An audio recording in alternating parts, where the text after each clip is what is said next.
Salam, selamat pagi saudara-saudari yang terkasih di dalam Tuhan Yesus Kristus. Selamat berjumpa kembali di dalam renungan pagi hari ini. Sebelum kita membaca dan merenungkan firman Tuhan, marilah kita bersama-sama mempersiapkan hati dan pikiran kita dan memohon tuntunan Roh Kudus. Mari kita berdoa. Puji dan syukur kami panjatkan kepadamu ya Bapa Surgawi. Karena kasih-Mu kami beroleh kehidupan hari ini. Kami mau mengisi hari kami sebaik mungkin untuk kemuliaan nama-Mu di surga. Untuk itu kami datang memohon kepadamu, ajarkanlah kami menjadi orang yang dapat melakukan firman-Mu setiap hari. Kuatkan iman kami agar kami mampu bertahan bila mana iblis menggoda kami. Sebentar kami akan kembali merenungkan perkataan firman-Mu. Mohon tuntunan Roh Kudus agar kami benar dalam memahami firman-Mu ini. Terima kasih Bapa, di dalam nama Yesus kami berdoa. Amin. Saudara-saudari yang dikasihi Tuhan, renungan firman Tuhan pada pagi hari ini terambil dari Lukas pasal 17 ayat 7-10. Saya akan membacakannya untuk kita. Siapa di antara kamu yang mempunyai seorang hamba yang membajak atau menggembalakan ternak baginya, akan berkata kepada hamba itu setelah ia pulang dari ladang, "Mari segera makan." Bukankah sebaliknya ia akan berkata kepada hamba itu, "Sediakanlah makananku, ikatlah pinggangmu dan layanilah aku, sampai selesai aku makan dan minum. Dan sesudah itu engkau boleh makan dan minum." Adakah ia berterima kasih kepada hamba itu karena hamba itu telah melakukan apa yang ditugaskan kepadanya? Demikianlah juga kamu, apabila kamu telah melakukan segala sesuatu yang ditugaskan kepadamu, hendaklah kamu berkata, "Kami adalah hamba-hamba yang tidak berguna. Kami hanya melakukan apa yang kami harus lakukan." Saudara-saudariku yang terkasih, judul renungan pada pagi hari ini adalah "Siapkah menjadi hamba?" Saudara-saudari yang dikasihi Tuhan, berdasarkan data statistik yang disajikan oleh PPDikti atau Pangkalan Data Perguruan Tinggi, bahwa program studi berbasis agama atau semua agama Indonesia menempati urutan ke-6 dari 10 program studi lainnya yang diselenggarakan oleh perguruan tinggi di Indonesia. Artinya, bisa disimpulkan sementara bahwa saat ini penyebaran sekolah tinggi teologi sudah semakin tersebar, mudah dijumpai di seluruh wilayah Indonesia. Sayangnya, tidak ditemukan data berdasarkan hasil survei yang menyajikan seberapa besar minat calon mahasiswa memilih program studi ini. Memilih karena panggilan pribadi atau atas dorongan orang tua atau orang lain. Secara umum, sekolah-sekolah teologi mengajarkan tentang agama dan mempersiapkan mahasiswa menjadi rohaniawan atau mempersiapkan diri menjadi seorang pendeta. Saudara-saudari yang dikasihi Tuhan, melalui nas bacaan pagi ini, kita dapat mengetahui pengajaran Yesus kepada murid-muridnya tentang bagaimana seharusnya sikap sebagai hamba atau pelayan Tuhan. Jika saat itu ditujukan untuk murid-murid Yesus sebagai rasul, maka saat ini ditujukan untuk pendeta atau hamba Tuhan. Yesus menegaskan tentang kerendahan hati yang harus dimiliki seorang hamba Tuhan di dalam melakukan pelayanan apapun bagi Allah. Sebagai hamba, melayani Tuhan adalah hal yang paling utama, yaitu mengerjakan tugas pelayanan dengan penuh tanggung jawab, bekerja tuntas dengan akhir pelayanan yang dapat diteruskan sebagai permulaan dari pelayanan berikutnya, tanpa henti dan tanpa menuntut balas atau pamrih, karena diri seorang hamba sudah menjadi milik tuannya yang harus dilayani. Semua pelayanan yang dilakukan harus berpusat kepada Allah semata. Saudara-saudari yang dikasihi Tuhan, akan banyak tantangan yang dihadapi oleh seorang hamba Tuhan di dalam melakukan pekerjaannya.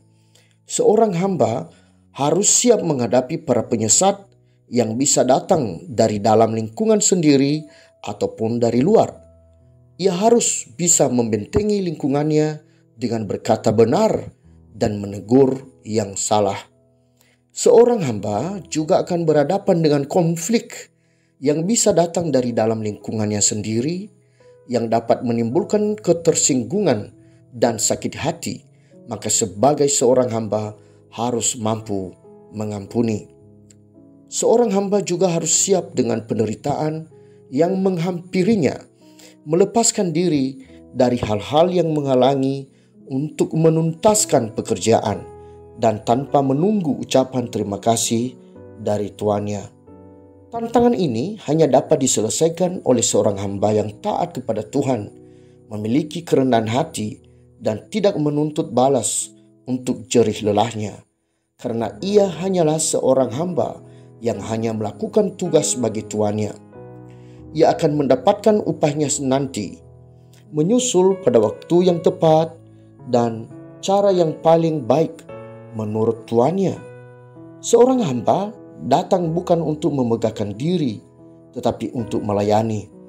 Membasuh kaki murid-murid adalah sebuah teladan melayani yang pernah ditampilkan Yesus bagi murid-muridnya. Saudara-saudari yang dikasihi Tuhan, dengan mengetahui besarnya tanggung jawab, beratnya tantangan, besarnya kesukaran, dengan beratnya penderitaan yang akan dihadapi sebagai seorang hamba Tuhan atau pelayan Tuhan, apakah masih ada orang yang siap mau memberi diri untuk menjadi seorang hamba Tuhan? Bagi saudara-saudari yang saat ini terpanggil untuk menjadi hamba Tuhan, persiapkanlah diri untuk gambaran tantangan tadi. Mulailah belajar bagaimana memiliki sikap rendah hati, menghormati, tahu membawa diri, tekun, dan semuanya itu dibungkus dalam ketaatan kepada Tuhan sehingga siap saat dipilihnya. Bagi kita yang saat ini sudah dan sedang melakukan tugas pelayanan, bukan saja sebagai pendeta, tetapi siapapun yang bekerja di ladang Tuhan, saudara dan saya, biarlah kita tetap mawas diri, waspada terhadap godaan, dan menyadari bahwa semua yang kita lakukan semata-mata hanya bagi kemuliaan Allah kita. Kita selalu dalam pemeliharaan Tuhan. Di dalam Filipi pasal 4 ayat 19-20. Allahku akan memenuhi segala keperluanmu menurut kekayaan dan kemuliaannya dalam Kristus Yesus. Dimuliakanlah Allah dan Bapa kita selama-lamanya. Amin. Demikianlah renungan pada pagi hari ini. Tuhan memberkati. Kita akan menutup renungan dalam doa, tetapi jika saudara ingin didoakan secara khusus, hubungi email kami, kerinduan kami agar channel ini menjadi berkat bagi banyak orang. Mari kita berdoa. Bapa di dalam kerajaan surga, terima kasih untuk firman yang boleh kami dengarkan kembali. Firman-Mu ini telah menyadarkan kami akan kesungguhan kami mengikut Engkau, baik kami sebagai jemaat dan juga sebagai pelayan-Mu. Kami memohon pengampunan atas segala pelanggaran dan dosa-dosa yang telah kami perbuat. Kami juga memohon pertolongan-Mu untuk memberi kekuatan dan pertumbuhan iman kami, agar kami mampu menahan godaan iblis yang berusaha menjerumuskan kami. Biarlah apa yang kami lakukan semata-mata hanya bagi kemuliaan Allah. Kami memohon, persiapkanlah diri kami untuk dapat berkata tidak akan hal-hal dosa. Tuntunlah kami menjadi hamba yang taat kepadamu.